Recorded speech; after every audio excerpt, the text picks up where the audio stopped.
어느 초등학교에 그 1학년 학생이 이제 간단한 시험을 치르게 되었습니다. 근데 여러 시험 문제 중에 이런 문제가 출제되었습니다. 다음 그림에 나오는 사람 중에서 일을 하고 있는 사람은 누구인가요? 그 사람에게 표시하세요라고 하는 그런 문제였습니다. 근데 그림을 보니까 이제 두 가지 그림이었습니다. 첫 번째 그림은 책을 읽고 있는 한 사람의 그림이 있고, 그 다음에 한 그림은 나무를 그 장작을 이렇게 패고 있는 그 어떤 남자의 그림이 있었습니다. 이 두 그림의 내용을 이 초등학교 1학년 학생이 곰곰이 살피면서 어떤 것이 답인가 이렇게 고민을 하다가 이윽고 이제 책을 읽고 있는 남자의 그림에 동그라미를 하고 그렇게 다른 문제를 다 풀고 나서 이제 담임 선생님께 이제 제출을 했습니다. 그런데 이제 담임 선생님은 이 두 그림 중에서 일을 하고 있는 사람을 바로 그 나무 장작을 패고 있는 사람의 그 그림을 생각을 하시고 이제 출제를 하신 겁니다. 그래서 선생님은 그 학생의 그 답안을 보고 그렇게 책을 읽고 있는 사람이 아니라 바로 이 나무 장작을 패고 있는 사람이 일을 하고 있는 거다라고 생각을 하셨기 때문에 그 어린 학생의 답이 틀렸다고 채점을 하신 겁니다. 그런데 시간이 지나서 보니까 틀릴 수도 있다는 그런 생각이 들어서 그 교장 선생님이 이 담임 선생님을 찾으셨습니다. 그리고 나서 이제 이야기를 들어보니까 그 초등학교 1학년, 그러니까 책을 읽고 있는 사람이 지금 일을 하고 있는 겁니다라고 답을 한 그 어린 학생의 아버지가 바로 대학 교수였던 겁니다. 그러니까 대학 교수다 보니 책을 읽으면서 강의를 준비하는 그것이 그 아버지에게는 일이 된 것이고, 반대로 그 대학 교수셨던 그 아버지가 가족 모두를 데리고 그렇게 산속으로 캠핑을 가서 그렇게 모닥불을 피우기 위해서 그 장작을 패는 모습은요, 여가 선영을 위해서 쉼을 얻기 위해서 그렇게 시간을 활용하기 하는 것이었기 때문에 이 초등학생의 생각으로는 그것이 바로 쉬는 것이고 일을 하지 않는 것이라고 생각을 했다는 것입니다. 사전을 살펴보니 그 이해라고 하는 그 단어의 뜻은 사물의 본질과 내용 따위를 분별하거나 해석함이라고 하는 뜻이 있고요. 그리고 반대로 이 이해가 아닌 오해라고 하는 단어의 뜻을 살펴보면 바로 사실과 다르게 해석하거나 이해함이라고 하는 뜻이 있습니다.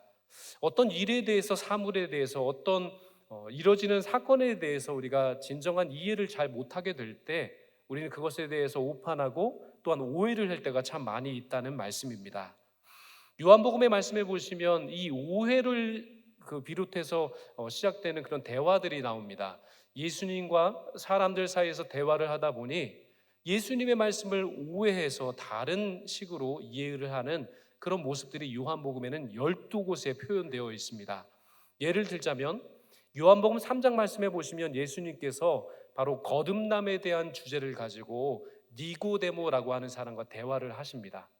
예수님은 이 거듭남에 대해서 영적으로 다시 태어나야 한다라고 하는 말씀을 하셨지만 이 니고데모는 그 예수님의 영적인 거듭남에 대한 부분들을 이해하지 못하고 오해했기 때문에 제가 이렇게 장성했는데 어떻게 다시 어머니의 뱃속으로 들어갈 수 있겠습니까? 라고 하는 오해 아닌 오해의 말을 했다는 것입니다.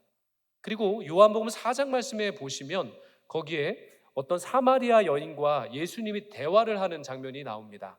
어떤 대화를 하게 되냐면 바로 예배에 대한 그런 대화를 하고 있었습니다. 그런데 예수님께서는 예배를 통해서 사람들은 영적인 갈급함이 해갈돼서 영원히 목마르지 아니하는 영적인 충만함을 경험하게 될 것이다라고 그렇게 영적인 해갈함을 말씀하셨는데 바로 이 사마리아 여인은 그것을 오해합니다. 그래서 실제로 우물에서 물을 떠다가 사람들이 마시고 있는 그 물을 생각해서 저도 그 물을 마시게 하셔서 더 이상은 이렇게 물을 길르러 오지 아니하도록 영원토록 목마르지 아니하는 그 물을 저에게도 좀 주십시오라고 하는 오해 아닌 오해를 그렇게 하고 있는 그런 내용들이 참 많이 나옵니다. 특별히 오늘 요한복음 11장 오늘 본문의 말씀도 바로 예수님과 이 마르다의 대화의 내용이 나오는데요. 특별히 부활에 대해서 오해를 하는 그런 대화의 내용이 있습니다. 오늘 본문 23절과 24절의 말씀을 한번 같이 읽어보도록 하겠습니다.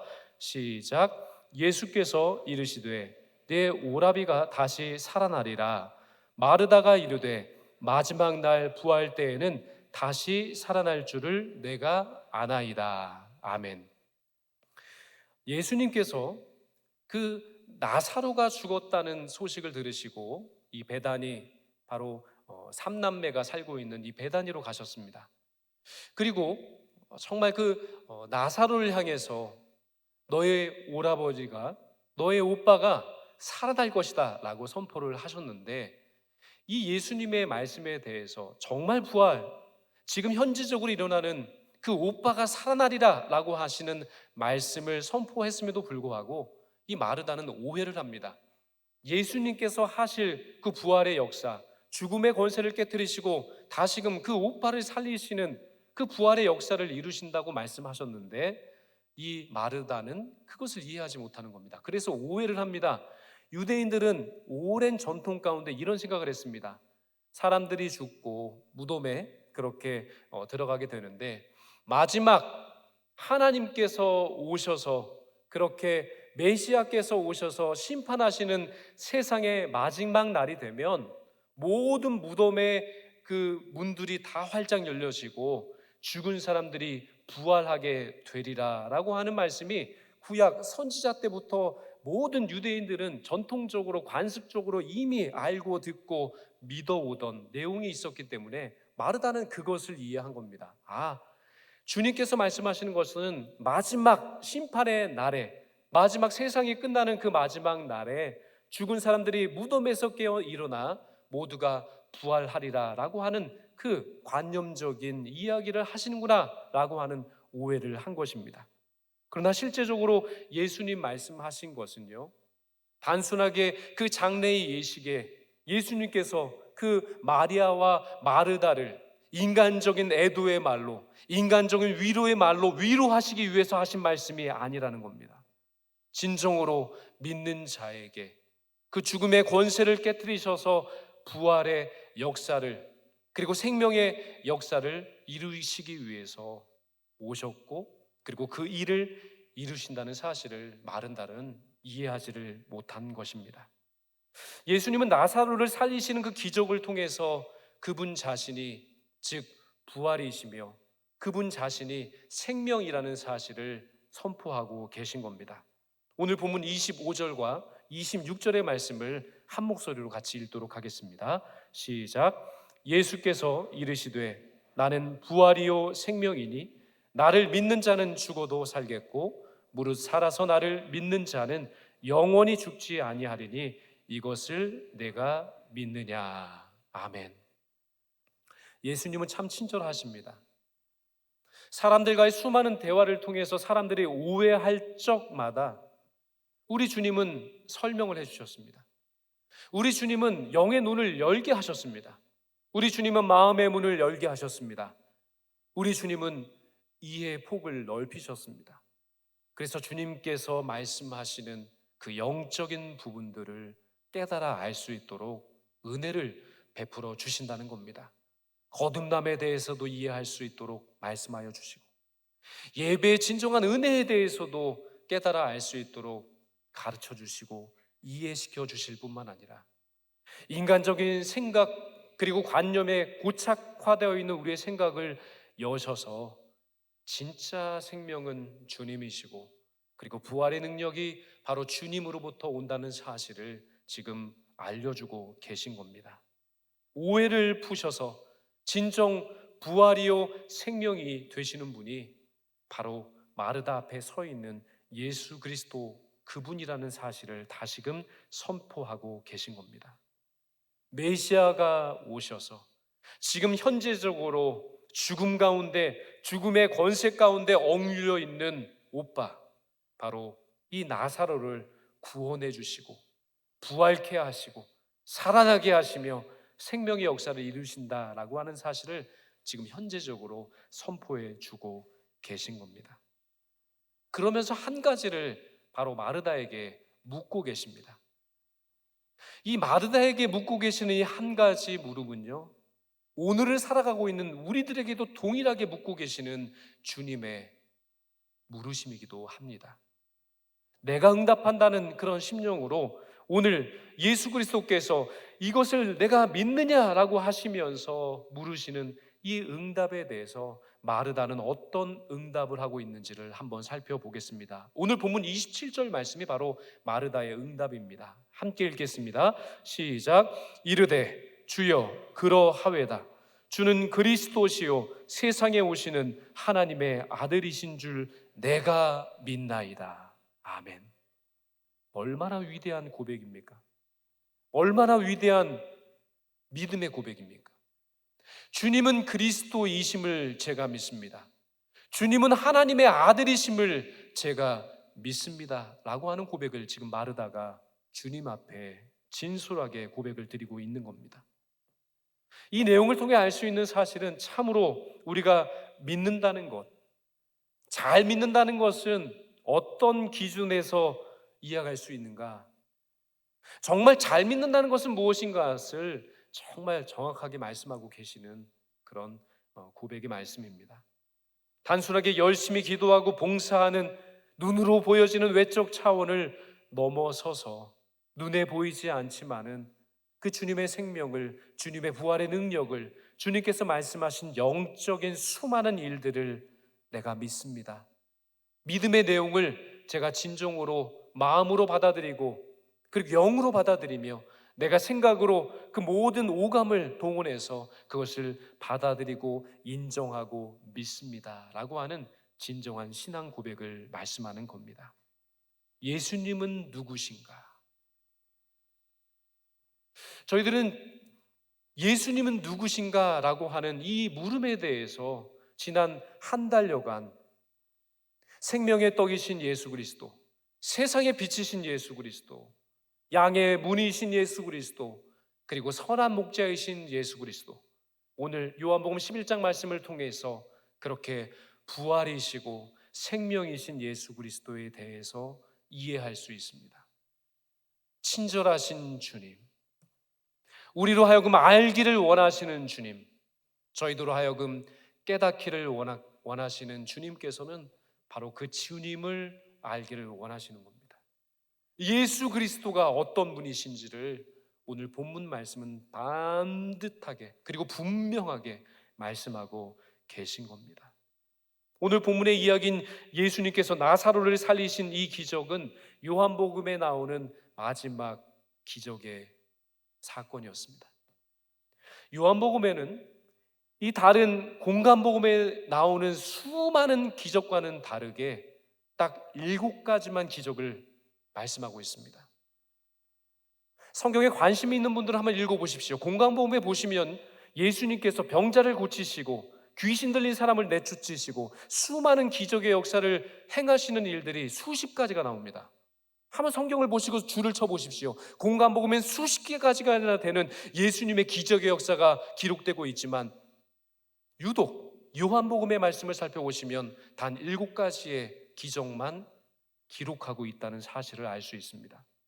요한복음 2장의 말씀에 보시면 가나의 혼인잔치에서 물이 포도주로 되는 기적을 행하셨습니다. 그리고 요한복음 4장에 보시면 왕의 신하의 아들이 병에 들렸는데 그 왕의 신하의 아들을 고치시는 그런 기적의 역사가 바로 요한복음 4장에 보시면 기록되어 있습니다. 요한복음 5장을 보십시오. 베데스다 연못에 38년 된 그 병자가 낫기 위해서 애쓰고 있는데 그 병자를 고쳐주시는 기적이 바로 요한복음 5장에 기록되어 있습니다. 요한복음 6장을 보십시오. 거기에 보시면 예수님께서 오병이어를 통해서 5,000명을 먹이신 기적의 사건이 기록되어 있습니다. 그 오병이어의 사건 뒤쪽에 보시면 예수님께서 물 위를 걸으시는 사건이 나옵니다. 기적입니다. 그리고 요한복음 9장을 보십시오. 실로암에 앞을 볼 수 없는 맹인이 바로 실로암 모세에서 예수님께서 진흙을 이기셔서 눈에 바르시고 그리고 실로암 모세 가서 씻으라 나음을 얻게 될 것이다 말씀하신 그 말씀을 듣고 실로암 연못의 눈을 씻었을 때 그의 눈이 활짝 띄어지는 그런 기적을 체험하였습니다.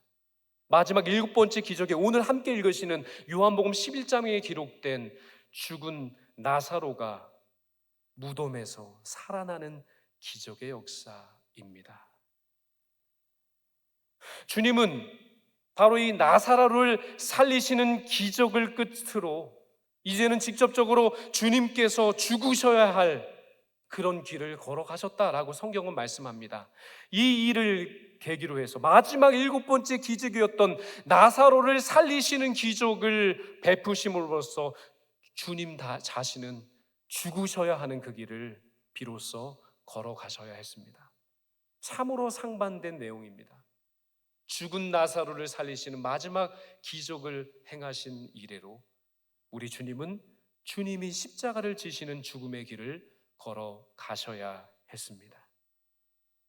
나사로가 죽자 그의 가족들은 그 사실을 예수님께 알렸습니다. 그리고 예수님은 이 유대 베다니에 살고 있는 이 삼남매를 너무나 귀히 여기고 사랑하셨습니다.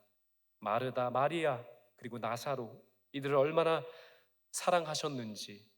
유대 땅에 다시 들어가시는 것은요, 생명을 담보로 하는 결단이 있어야 했습니다. 왜냐하면 요한복음 그 앞쪽의 말씀을 보시면 이 유대 땅에서 수없이 예수님은 죽을 고비를 겪으셔야 했습니다. 다시 유대 땅 베다니로 들어가는 것은요, 죽음을 불사하고 들어가셔야 하는 그런 정말로 큰 결단을 하셔야만 할 수 있는 그런 어려운 일이었습니다. 죽을 각오를 하지 아니하면 들어갈 수 없는 그 유대 땅 베다니, 그 베다니를 향해서 주님은 걸어 들어가신 것입니다. 어떻게 보면 본인도 죽을 수 있는 그런 죽음을 각오하고 그 죽음의 땅으로 들어서신 것이죠. 그래서 도마는 예수님을 따라 나서면서 요한복음 11장 16절의 말씀에 보면 이렇게 말씀하고 있습니다. 우리도 주와 함께 죽으러 가자. 유다 땅 베다니로 들어가는 그 길은요, 죽음을 불사하는 그런 결단이 있어야 들어갈 수 있는 길이었습니다. 그런 고울이었습니다. 그런데 그것을 불사하고 우리 주님은 바로 나사로가 죽었다는 그 사실을 듣고 바로 그 고울로 직접 들어가신 것입니다. 예수님께서 유대 고을 그 베다니에 이르셨을 때, 나사로의 집에 다다랐을 때 이미 나사로가 죽은 지 사흘이 됐다라고 오늘 성경은 말씀합니다. 유대인들은 일반적으로 이런 관념을 가지고 있었습니다.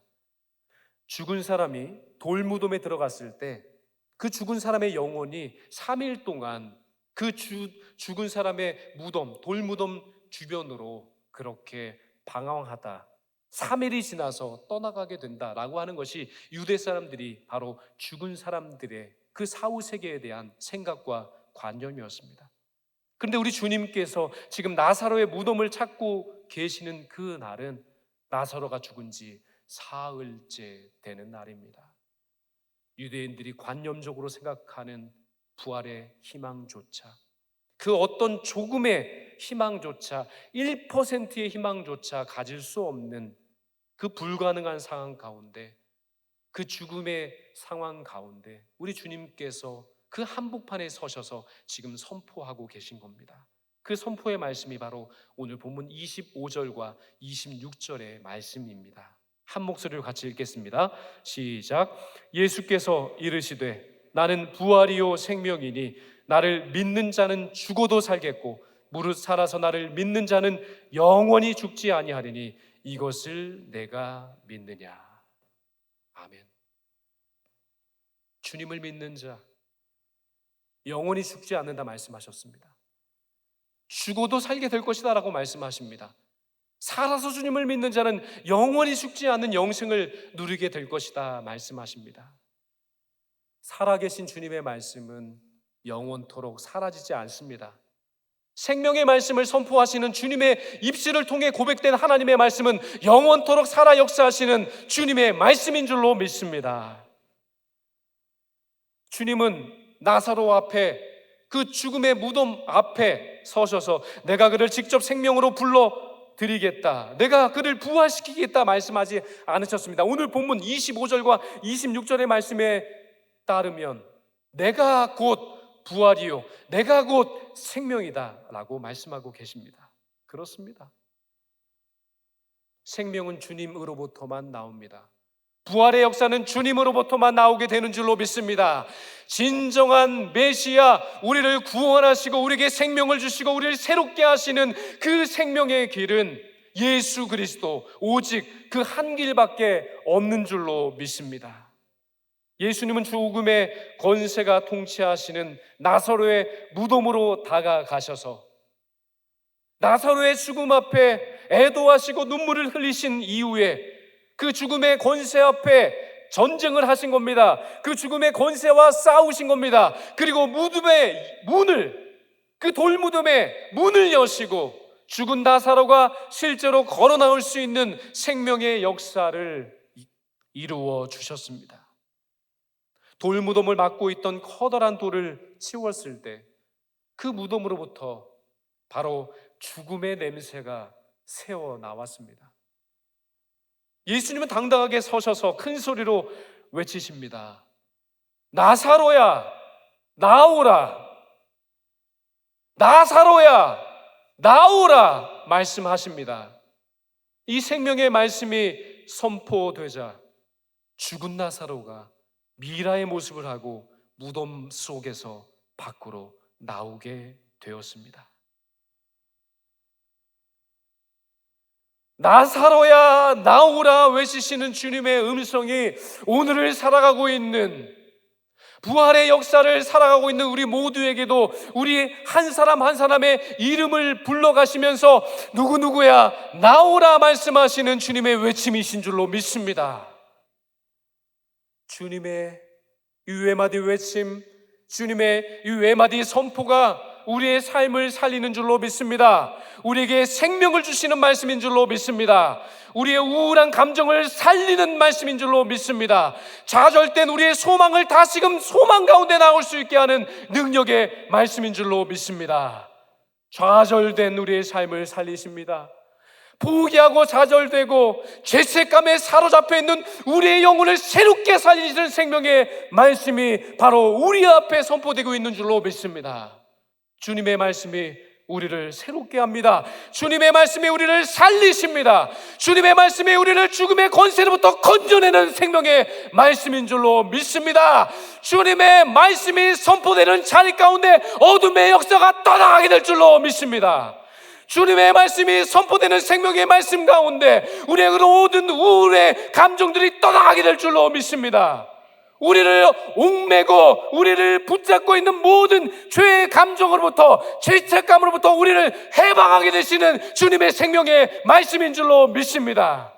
주님의 생명의 말씀이 우리의 심령 가운데 선포됩니다. 누구누구야 그곳 가운데 나오라 나오라 나오라 말씀하십니다. 이 말씀대로 우리를 자유케 하시고 우리를 살리시고 우리를 새롭게 하시는 주님의 생명의 역사가, 나는 부활이요 나는 생명이니 말씀하신 주님의 입술을 통해 고백되는 그 생명의 말씀을 통해서 우리 모두에게 전해지고, 그 말씀을 믿고 그 말씀에 대해서 아멘 주 예수여 주님은 그리스도이시요 하나님의 아들이십니다 고백한 이 마르다의 고백처럼 그 고백으로 나가는 우리 모두의 심령 가운데 동일한 생명의 역사로, 그리고 부활의 역사로 함께해 주실 줄로 믿습니다. 예수님으로부터 고침받은 수많은 사람들, 예수님으로부터 위로받은 수많은 사람들, 일생일대 최고의 사건이라고 하는 죽음으로부터 다시금 살아나는 그 역사를 체험한 나사로에 이르기까지 예수님께서 베푸셨던 수많은 기적의 역사를 수십 건 목도했던 12명의 제자들, 그리고 수많은 예수님을 따르는 무리들, 70명에 달하는 예수님의 제자들이 있다라고 공관복음 말씀하고 계신데, 그 누구도 예수님을 끝까지 따르는 자가 단 한 사람도 없었습니다. 공관복음의 말씀을 통해서 말씀하신 것처럼 내가 십자가를 지고 고난을 받아 죽지만은 그러나 3일 만에 내가 다시 살아나리라 말씀하신 것이, 그 예언의 말씀이 공강복음에는 3번이나 반복되고 있습니다. 제자들에게, 수많은 사람들에게 예수님 고난받아 죽을 것이지만 죽으신 지 3일 만에 반드시 부활하실 것이라는 그 예고를 공간복음에는 분명하게 3번씩이나 반복해서 기록하고 있습니다. 수많은 사람들이 그 이야기를 들었습니다. 내가 다시 살아나리라. 그러나 그 어떤 제자도, 그러나 그 어떤 믿음의 사람도, 그러나 그 어떤 기적을 체험한 사람들도, 단 한 사람도 예수님 곁에 남아있던 사람이 없었습니다. 예수님 십자가에 돌아가시기 전 제자들에게 3번씩이나 그렇게 부활에 대해서 말씀하셨건만, 실제로 처참하게 그 예수 그리스도의 십자가 처형의 모습을 바라본 제자 중에서 예수님 말씀하신 대로 내가 부활하리라 라고 하시는 말씀을 듣고 그렇게 무덤가에 그 근처에 숨어서라도 예수님의 부활을 기다렸던 제자가 단 한 사람도 없습니다. 치료받은 사람 중에도 없고 위로받은 사람 중에도 없습니다. 주님의 복음을 전하겠다 나섰던 70명의 제자들 중에서도 단 한 사람도 예수님의 부활의 말씀에 대해서 믿고 그 부활을 기다리고 그 부활을 목도한 사람이 없다라는 말씀입니다. 그러나 요한복음에 나오는 마지막 기적, 죽은 나사로가 살아나는 그 기적이 끝이 아니라 8번째 기적이 바로 오늘 그 죽은 나사로를 살리신 그 예수 그리스도, 십자가 위에서 우리들의 죄를 대속하시기 위해서 돌아가신 그 예수 그리스도께서 죽으신 지 3일 만에 그 죽음의 권세를 다 깨뜨리시고 그렇게 부활하신 역사로 요한복음의 마지막 8장의 8번째 기적을 지금 행하고 계신 겁니다. 말씀하신 것처럼 죽으셨다가 살아나셨습니다. 그런데 이 예수님의 부활하셨다는 소문이 널리 퍼졌으나 유대 지도자들은요 끝까지 믿지 않았습니다. 귀를 닫았습니다. 아마도 그들은 들어도 믿지 않고요 보았어도 믿지 않았을 겁니다. 왜냐하면 엠마오로 가는 두 제자도 그랬기 때문입니다. 요한복음 20장 그 이후의 말씀에 보시면 엠마오로 가는 두 제자에 대한 이야기가 나옵니다. 이 두 제자에게 예수님께서 부활체의 모습을 하시고 그 두 제자에게 찾아가셨습니다. 부활하신 주님을 보았으나, 부활하신 주님을 만났으나, 부활하신 주님께서 구워주시는 고기를 먹었으나 그들은 그분이 바로 주님인지를 깨닫지 못했습니다. 깨닫지 못해도 좋습니다. 우리 주님은 이내 그 무지와 몰이에 그리고 그 오해를 다 깨뜨리시고 그 두 제자들에게 주님이십니다라고 하는 주님을 볼 수 있는 영적인 눈을 그렇게 띄워주셨기 때문입니다. 그리고 시간이 지나자 부활의 예수 그리스도를 직접 목격한 유대 지도자들도 제사장들도 이제는 그것 가운데서 예수님의 부활을 믿는 자들이 생겨났다라고 말씀하고 있기 때문입니다. 사도행전 6장 7절에 이렇게 말씀하십니다. 하나님의 말씀이 점점 왕성하여 예루살렘에 있는 제자의 수가 더 심히 많아지고 허다한 제사장의 무리도 이 도에 복종하니라. 아멘. 지금 믿을 수 없어도, 지금 다 이해가 되지 아니하도, 지금 오해하여도 주님은 저희들을 포기하지 않으십니다. 저희들이 알 수 있을 때까지, 저희들이 이해할 때까지, 저희들이 믿을 때까지 부활의 주님께서는 복음의 능력으로 우리의 삶의 자리 가운데 찾아와 주셔서 그 복음의 능력으로 우리의 삶 가운데 나타내 보여주시기 때문인 줄로 믿습니다. 예수님께서 죽으실 때 우리 죄도 죽었습니다. 예수 그리스도께서 부활하실 때 우리의 소망도 다시 부활하게 된 줄로 믿습니다. 주님이 말씀하십니다. 나사로야 나오라 선포하시는 생명의 말씀이 선포되는 이 자리 가운데 주님 말씀하십니다. 누구누구냐 나오라. 그 좌절 가운데 나오라. 그 우울증 가운데 나오라. 예수 그리스도께서 선포하고 계신 겁니다. 그 어둠의 권세 가운데서 지금 나오라 말씀하고 계십니다. 그 불신의 늪 가운데서 지금 나오라 말씀하고 계십니다. 지금 소망이 없는 그 자리 가운데서 그 모든 것을 털고 나오라 말씀하고 계십니다. 주님 선포하시는 생명의 말씀 가운데 우리의 그런 모든 것들을 덮고 있는 어둠의 그늘들이 나사렛 예수 그리스도의 이름의 능력 가운데 떠나게 될 줄로 믿습니다. 주님의 이름에 권세가 있습니다. 주님의 말씀의 선포 가운데 권세가 있는 줄로 믿습니다. 예수님 부활하셨을 때 저희들의 무덤은 최종 거주지가 아닙니다.